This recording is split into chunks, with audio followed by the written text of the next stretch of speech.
This pendant was crafted with great skill and precision, adventurer. No orc would covet such a jewel, but many humans would. I will have this pendant studied. In time, let us hope that its mysteries will be revealed to us. It will take time for our scholars to study the pendant you brought us, but for your service to the Horde, I would like to offer you a small token. Thank you, adventurer. Your acts bring honor to you and to us.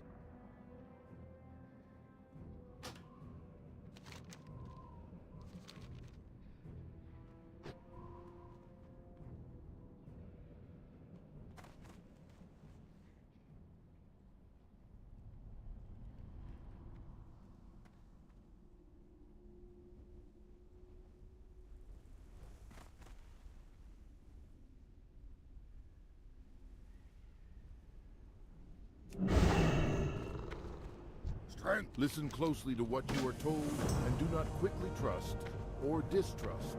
For even friends serve their own ends, adventurer.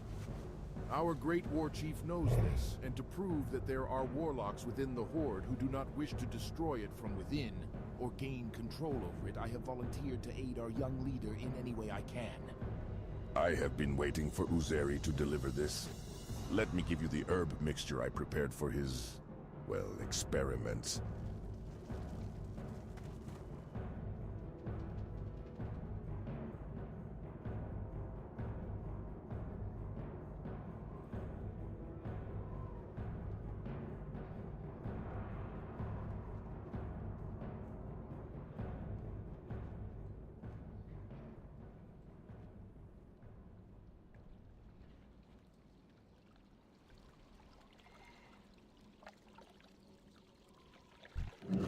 Fascinating adventure. This orb is very powerful, but also very dangerous.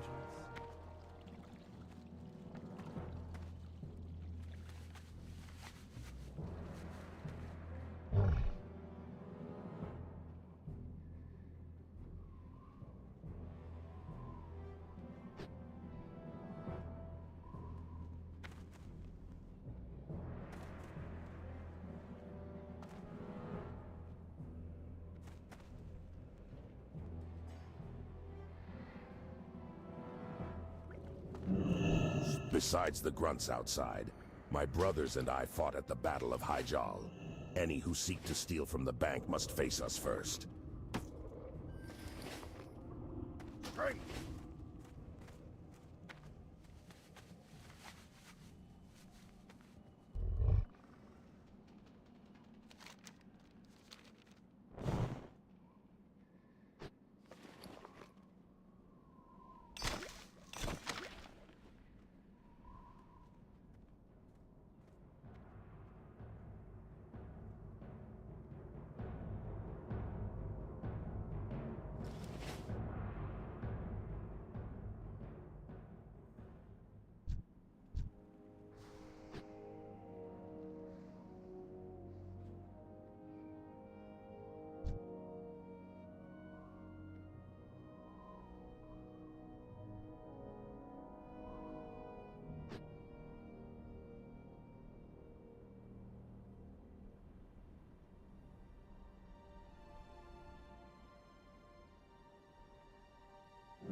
Can we talk about this exercise, please?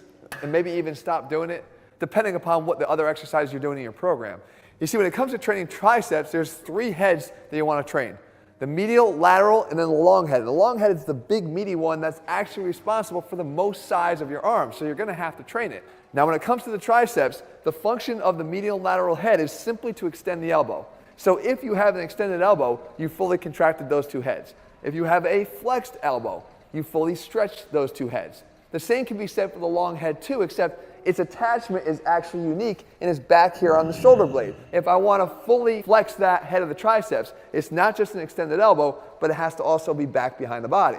Well, what exercises do things like this? Obviously a bench dip, a tricep dip, maybe a dumbbell kickback. Those are going to fully shorten the tricep long head.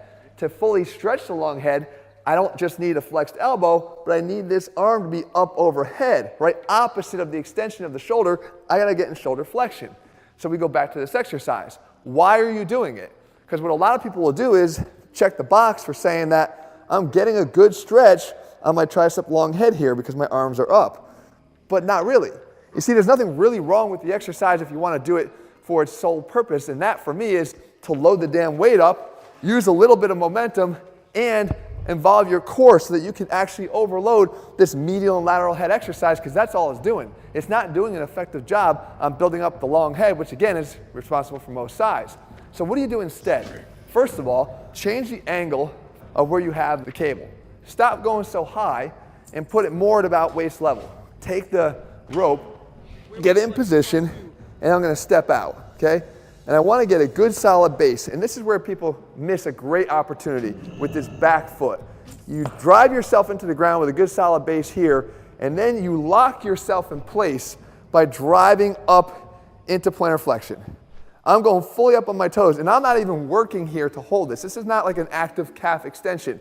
I'm actually locking my midfoot in place and using it to stabilize me into the ground. Because most people would say, oh, it's too hard for me to hold, especially if I was flat-footed. And I agree, your core is not going to hold that. But when you lock in place here, you're good to go. Now your elbows here are going to stay pointed straight ahead. And what's nice about this variation of this exercise, rather than, let's say, a dumbbell, is that I'm not getting that internal torsion that happens when you have a dumbbell in your hands. In other words, with the dumbbell in my hands like this, I'm getting a rotation component that can be uncomfortable for people in this position because you get some of that impingement stress. I don't have that. I have my elbows this way, out, so I have a really good, comfortable exercise as far as that goes. But now, when I get in position here, I now, because of the lower angle of the cable, have a good stretch on that long head. You could feel that. You could see it. I don't have a shoulder that's down here, right? Watch the shoulder angle from here. When I'm in here, where's that shoulder angle? In relation to my torso, if I were to stand upright, it's not very flexed at all. It's about 90 degrees. That's not enough to elicit a good strong stretch on the tricep long head. Contrast that to when I come in here and I'm in this position, where's that shoulder now? That's adequately stretching that tricep long head because I'm up here in flexion by another 30, 40 degrees. Okay, from here now, this is key. When I extend, I want to stay as upright as I possibly can. I want to open my chest as I go up. Here, right? Just like that. Because you want to note the direction of the cable in relation to the forearm. If I can keep this cable as perpendicular as I possibly can to that forearm, it's going to be impossible to be completely perpendicular, but if I can get it as perpendicular as I can by staying up tall, I'm going to put maximum tension on the triceps in this fully extended position. Contrast that once again with what's happening here. When I go here and I go out, what's happening? Look at the relationship of that cable and my forearm. They're almost parallel to each other. There's not a lot of tension when that happens on the working muscle. Now, when you grab these ropes, I see a lot of people grab them like this. Okay, what that does is it influences or kind of incentivizes you at the top to kind of let the weight pull yourself back into what we call radial deviation, down that way, never fully extending the elbow. If instead I grab the ropes underneath like this, here, so my hands are facing out, when I do the exercise and I get to the top, here, I can fully extend. My wrists are extended, and with that, neurologically, we activate the full extension pattern of the elbow, which means I get fully locked out. Anybody that ever did any tricep exercise where they didn't really fully lock out the elbow never quite felt the full contraction. But when you have it like this, you accessorize that basic extension of the elbow joint because you're getting extension of the wrist. They're sort of paired together neurologically. So if I can get that full extension at the wrist, I'm gonna get an easier extension at the elbow. Finally, when I get in this position here and I'm up at the top like this, you might question, well, that's really difficult, Jeff. I don't have the shoulder mobility to get myself up here with that good stretch, right? Well, yes, you do, because if I were to just pull these down to my shoulders and press up, this is the end position of a shoulder press. I think we all, or most of us, have the mobility in our shoulders to do an overhead shoulder press. I'm not asking for anything that's more than you probably already have. It's just that you never really felt that level of stretch applied to that exercise because you've been doing too much of this for too long. And again, I'm not saying that there's anything wrong with this if you're going to do it to really load the weight up and drive a lot of tension through the triceps because it's more of a momentum-based exercise.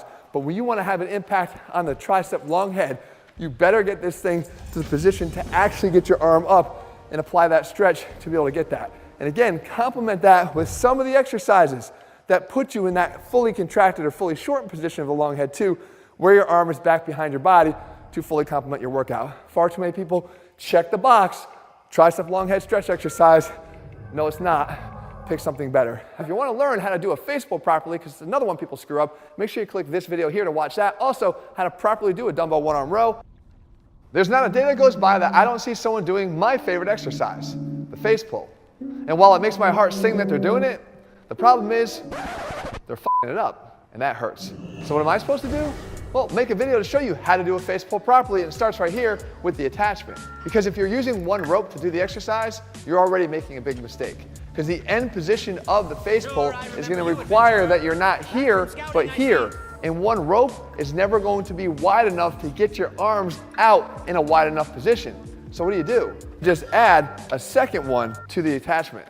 And what that will do is now give you independent rope arms that will allow you to get your arms out into this bicep flex position where you need to be.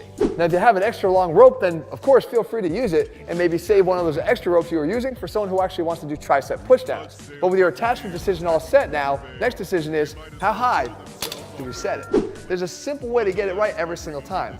Here's how you do it. You grab the rope and you pull it out until it's straight and parallel to the floor.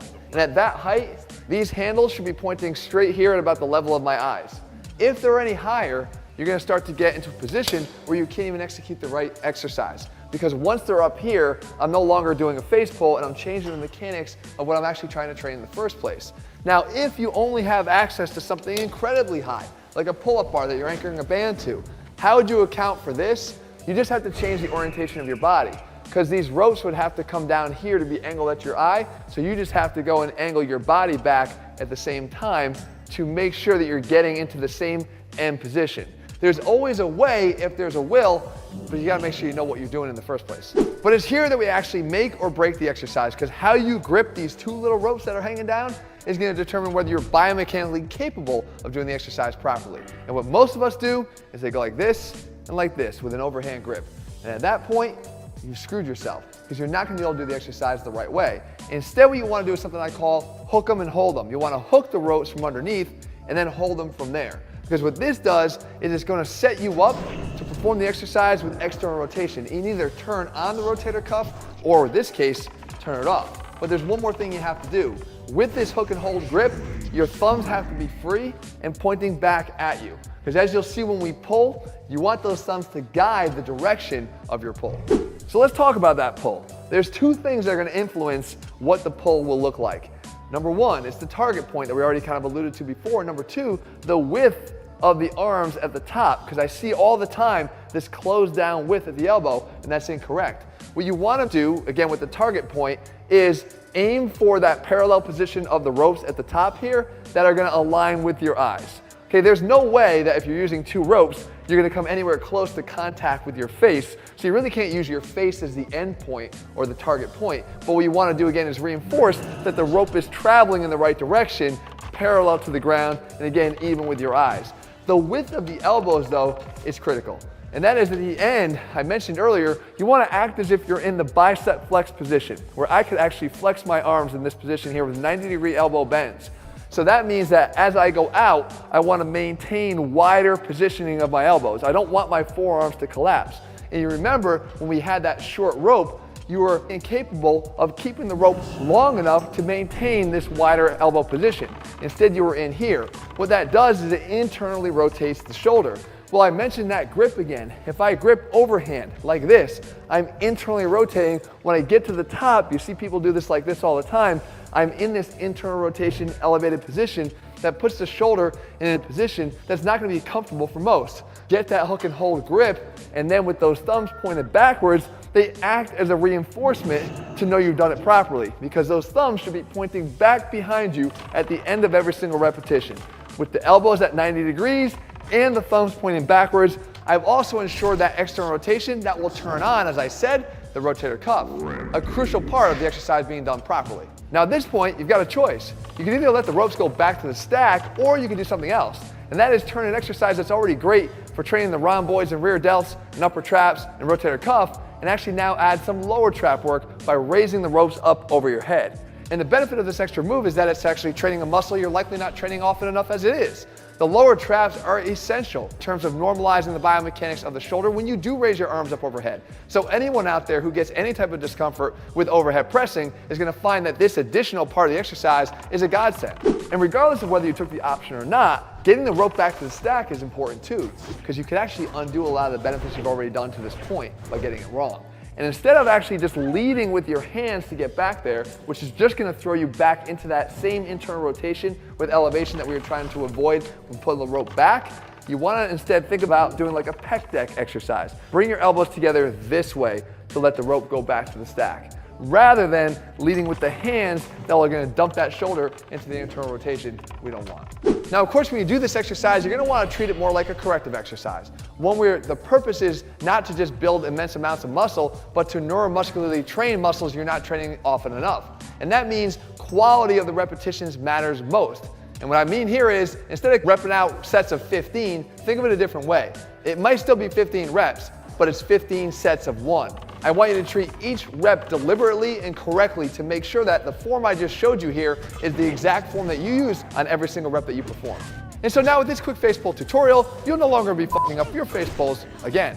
That being said, if you want to know how to do other exercises properly, I put together these how-to videos for you for a reason. Check out the how to do lat pull downs exercise video here and how to do hanging leg raises. If you want me to cover exercise of your choice next, make sure you leave it in the comments below. And also, if you haven't done so, please subscribe, turn on your notifications so you never miss a video when we put one out. All right, guys, full programs with all the right form and everything we do over at athlenex.com. See ya.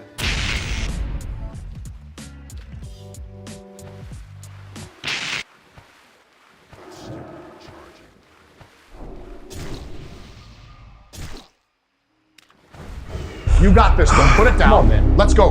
Go, go, go, go, go, go, go, go, go. Up. Yes. Up. Up. Control on the way down, man. Slow. The whole Slow. way. The whole Slow. way.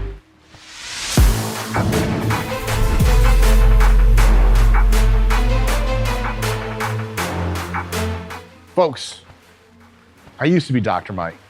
Then I decided, F that, I would swear, but I can't. I'm chilling now. I took 18 Xannies. Your boy's comfy in this hoodie. I bought them from Jared. Jared, thanks to your great Xanny dealer, to your white trash roots. This is Conan. Yes, he is a barbarian, but he is also a few things. He is of many different nations and peoples and speaks no fewer than 9,000 languages. How many is it actually? 5 languages. 5, yeah, whatever. 5, 9,000. It's a lot. In any case, he is also a comedian, and he happens to be an IFBB physique pro. Classic physique. And he's competes classic against too. me. The original. He competes against Jared Feather. They're going to start hitting each other in the face very shortly. But before that, Conan's got to do a cosmetic thing called Get Big Arms. We're going to train his arms. They're already huge. He's contest dieting. He's low on energy. He says, let's see if we can get some laughs going at his expense right now.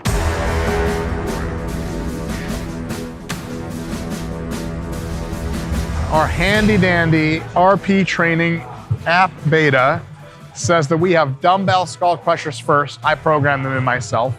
We're going to be doing 3 sets here, very likely 50.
cast that yet.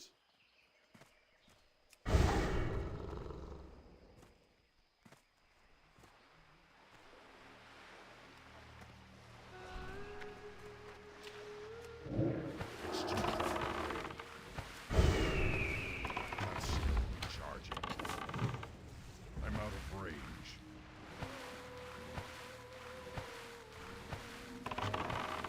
Unstoppable.